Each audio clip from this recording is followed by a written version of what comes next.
ಪ್ರಿಯ ನಿರೀಕ್ಷಕರೇ ನಮಸ್ಕಾರ. ಬೀರ್ಬಲ್ನ ವಿಶೇಷ ಕಾರ್ಯಕ್ರಮಕ್ಕೆ ಆತ್ಮೀಯವಾದ ಸ್ವಾಗತ.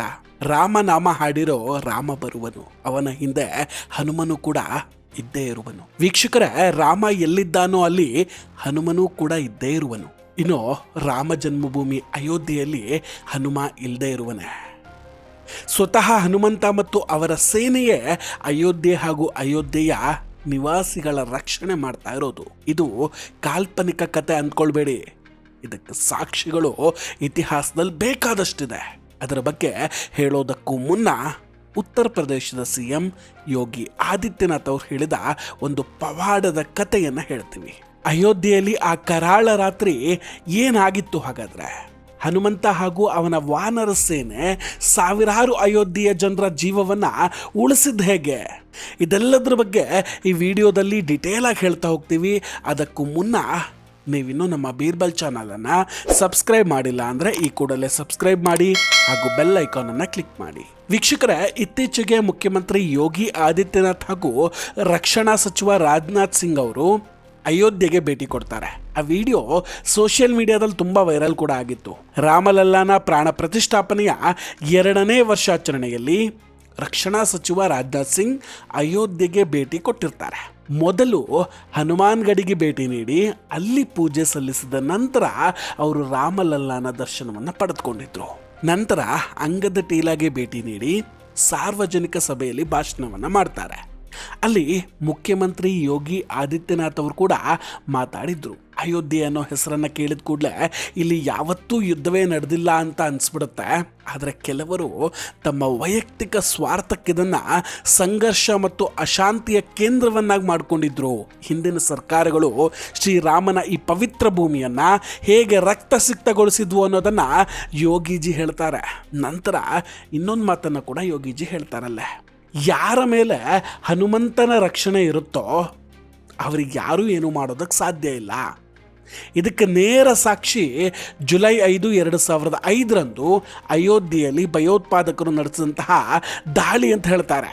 ಅವತ್ತು ಭಯೋತ್ಪಾದಕರು ಅಟ್ಟಹಾಸ ಮೆರೆದರೂ ಕೂಡ ನಮ್ಮ ಸೈನಿಕರು ಗುಂಡಿನ ದಾಳಿಯ ಮೂಲಕ ಅವರಿಗೆ ತಕ್ಕದಾದ ಪ್ರತ್ಯುತ್ತರವನ್ನು ನೀಡಿ ಹತ್ಯೆ ಮಾಡ್ತಾರೆ.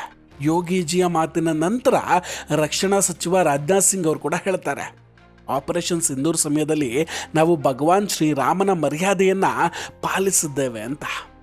ಅಂದರೆ ರಾಮನ ಉದ್ದೇಶ ಕೇವಲ ರಾವಣನ ಸಂಹಾರ ಮಾತ್ರ ಆಗಿರಲಿಲ್ಲ, ಬದಲಿಗೆ ಅಧರ್ಮದ ನಾಶವನ್ನು ಮಾಡೋದಾಗಿತ್ತು. ನಾವು ಕೂಡ ಅದೇ ಹಾದಿಯಲ್ಲಿ ಸಾಗಿ ಭಯೋತ್ಪಾದಕರನ್ನು ಮತ್ತು ಅವರ ಮಾಲೀಕರನ್ನು ನಿರ್ನಾಮ ಮಾಡಿದ್ದೇವೆ ಅಂತ ರಾಜನಾಥ್ ಸಿಂಗ್ ಅವರು ಹೇಳ್ತಾರೆ. ಈಗ ಎಲ್ರಿಗೂ ಒಂದೇ ಕುತೂಹಲ, ಯೋಗಿಜಿ ಹೇಳಿದ ಆ ಕಥೆ ಯಾವುದು? ಇತಿಹಾಸದಲ್ಲಿ ಅಂಥದ್ದು ಏನು ನಡೆದಿತ್ತು? ಕೋತಿಗಳು ಸಾವಿರಾರು ಮಂದಿಯ ಪ್ರಾಣ ಉಳಿಸಿದ ಹೇಗೆ? ಇದೆಲ್ಲದರ ಬಗ್ಗೆ ಈಗ ನೋಡ್ತಾ ಹೋಗೋಣ. ವೀಕ್ಷಕರೇ, ಜುಲೈ 5, 2005 ಅಯೋಧ್ಯೆಯಲ್ಲಿ ಇನ್ನೂ ಭವ್ಯವಾದ ರಾಮ ಮಂದಿರ ನಿರ್ಮಾಣ ಆಗಿರಲಿಲ್ಲ. ಬದಲಿಗೆ ಒಂದು ತಾತ್ಕಾಲಿಕ ಮಂದಿರ ಇತ್ತಲ್ಲಿ.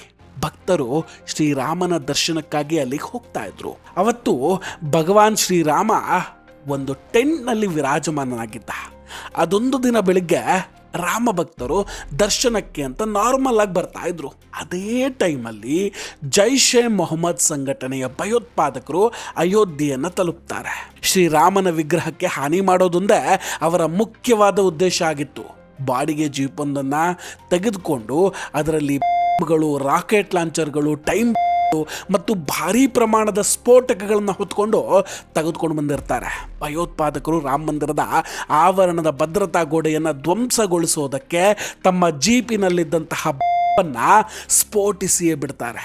ಆ ಸ್ಫೋಟದಲ್ಲಿ 2 ನಾಗರಿಕರು ಮೃತಪಟ್ಬಿಟ್ರು.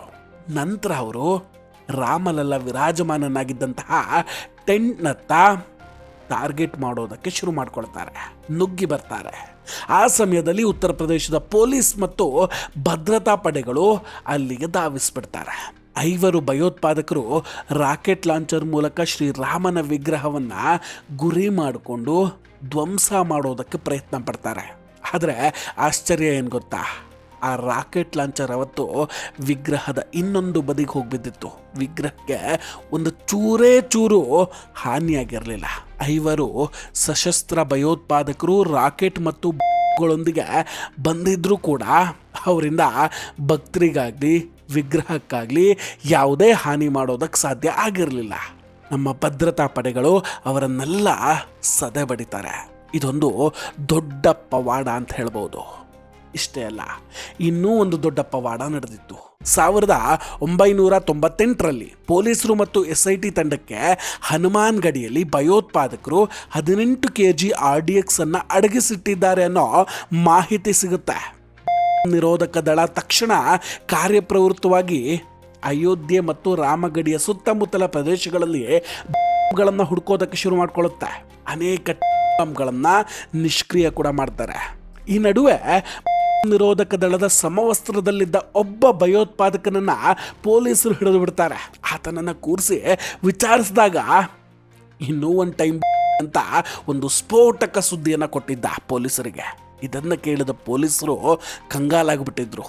ತಕ್ಷಣ ಹುಡುಕೋದಕ್ಕೆ ಹನುಮಾನ್ ಗಡಿಗೆ ಧಾವಿಸ್ತಾರೆ. ಪೊಲೀಸರು ಗಾಗಿ ಹುಡುಕಾಟ ನಡೆಸ್ತಿದ್ದಾಗ ಅವರಿಗಲ್ಲೊಂದು ಅದ್ಭುತ ದೃಶ್ಯ ಕಂಡು ಬರುತ್ತೆ. ಅಲ್ಲಿನ ವಾಟರ್ ಕೂಲರ್ ಬಳಿ ಒಂದು ಮಂಗ ಕುಳಿತುಕೊಂಡಿತ್ತು. ಪೊಲೀಸರ ದೃಷ್ಟಿ ಆ ಮಂಗನ ಮೇಲೆ ಬೀಳುತ್ತೆ. ಆ ಟೈಮಲ್ಲಿ ಮಂಗ ತನ್ನ ಹಲ್ಲುಗಳಿಂದ ವಾಟರ್ ಕೂಲರ್ನ ವೈರೊಂದನ್ನು ಕತ್ತರಿಸ್ತಾ ಇರೋದು ಕಂಡು ಬಂದಿತ್ತು. ಪೊಲೀಸರು ಕೂಲರನ್ನು ತೆರೆದು ನೋಡಿದಾಗ ಅದರೊಳಗೆ ಟೈಮ್. ಆಶ್ಚರ್ಯ ಏನು ಗೊತ್ತಾ, ಸ್ಫೋಟಕ್ಕೆ ಕೇವಲ 3 ಸೆಕೆಂಡ್ ಇರಬೇಕಾದ್ರೆ ಆ ಮಂಗ ವೈರನ್ನು ಕತ್ತರಿಸಿ ನಿಷ್ಕ್ರಿಯಗೊಳಿಸಿತ್ತು. ಅಕಸ್ಮಾತ್ ಅವತ್ತು ಆ ಮಂಗ ವೈರ್ ಕತ್ತರಿಸದೇ ಇದ್ದಿದ್ರೆ ಭಾರೀ ಸ್ಫೋಟ ಸಂಭವಿಸಿ ಭಕ್ತರ ಪ್ರಾಣಕ್ಕೆ ಅಪಾಯವೇ ಆಗ್ಬಿಡ್ತಿತ್ತು. ಪೊಲೀಸರು ಇದನ್ನು ತಮ್ಮ ವೃತ್ತಿ ಜೀವನದಲ್ಲಿ ಕಂಡಂತಹ ಅತ್ಯಂತ ದೊಡ್ಡ ಚಮತ್ಕಾರ ಅಂತ ಹೇಳ್ತಾರೆ. ಹನುಮಂತನೇ ಸ್ವತಃ ರಾಮ ಭಕ್ತರನ್ನು ರಕ್ಷಿಸೋದಕ್ಕೆ ಬಂದಿದ್ದ ಅಂತ ಅನೇಕರು ಇವತ್ತಿಗೂ ನಂಬ್ತಾರೆ. ಈ ಘಟನೆಗಳ ಸಾಕ್ಷಿಗಳು ಅಯೋಧ್ಯೆಯನ್ನು ಹನುಮಂತ ಮತ್ತು ಅವನ ಸೇನೆ ರಕ್ಷಿಸುತ್ತೆ ಅನ್ನೋ ನಂಬಿಕೆಯನ್ನು ಗಟ್ಟಿಗೊಳಿಸುತ್ತೆ. ಮುಖ್ಯಮಂತ್ರಿ ಯೋಗಿ ಆದಿತ್ಯನಾಥ್ ಅವರು ಇದೇ ಇತಿಹಾಸವನ್ನು ನೆನಪಿಸ್ತಾ ಅಯೋಧ್ಯೆಯ ಭೂಮಿ ಮತ್ತು ಭಗವಾನ್ ರಾಮನ ಲೀಲೆಯ ಬಗ್ಗೆ ವಿವರಿಸ್ತಾರೆ. ಸನಾತನ ಧರ್ಮೀಯರಿಗೆ ಭಗವಾನ್ ಶ್ರೀರಾಮ ಮತ್ತು ಹನುಮಂತನ ಮೇಲೆ ಯಾಕೆ ಇಷ್ಟೊಂದು ಅಚಲವಾದ ನಂಬಿಕೆ ಇದೆ ಮತ್ತು ಮಂಗಗಳನ್ನು ಹನುಮಂತನ ರೂಪ ಅಂತ ಯಾಕೆ ಪೂಜಿಸಲಾಗುತ್ತೆ ಅನ್ನೋದನ್ನು ಈ ಘಟನೆಗಳು ಸ್ಪಷ್ಟವಾಗಿ ಹೇಳುತ್ತೆ. ಈ ಇತಿಹಾಸವು ಅಯೋಧ್ಯೆಯ ಪಾವಿತ್ರತೆ ಮತ್ತು ಭಗವಂತನ ರಕ್ಷಣೆಯನ್ನು ಕಣ್ಣಿಗೆ ಕಟ್ಟುವಂತೆ ವಿವರಿಸುತ್ತೆ. ವೀಕ್ಷಕರೇ, ಹನುಮಂತನ ಈ ಲೀಲೆಯ ಬಗ್ಗೆ ನಿಮ್ಮ ಅಭಿಪ್ರಾಯ ಏನು? ದಯವಿಟ್ಟು ಕಮೆಂಟ್ ಮಾಡಿ ತಿಳಿಸಿ. ನಾವು ಕೊಟ್ಟಂತಹ ಮಾಹಿತಿಗಳು ನಿಮಗಿಷ್ಟ ಆಗಿದ್ದರೆ ದಯವಿಟ್ಟು ವಿಡಿಯೋವನ್ನು ಲೈಕ್ ಮಾಡಿ ಹಾಗೂ ಶೇರ್ ಮಾಡಿ.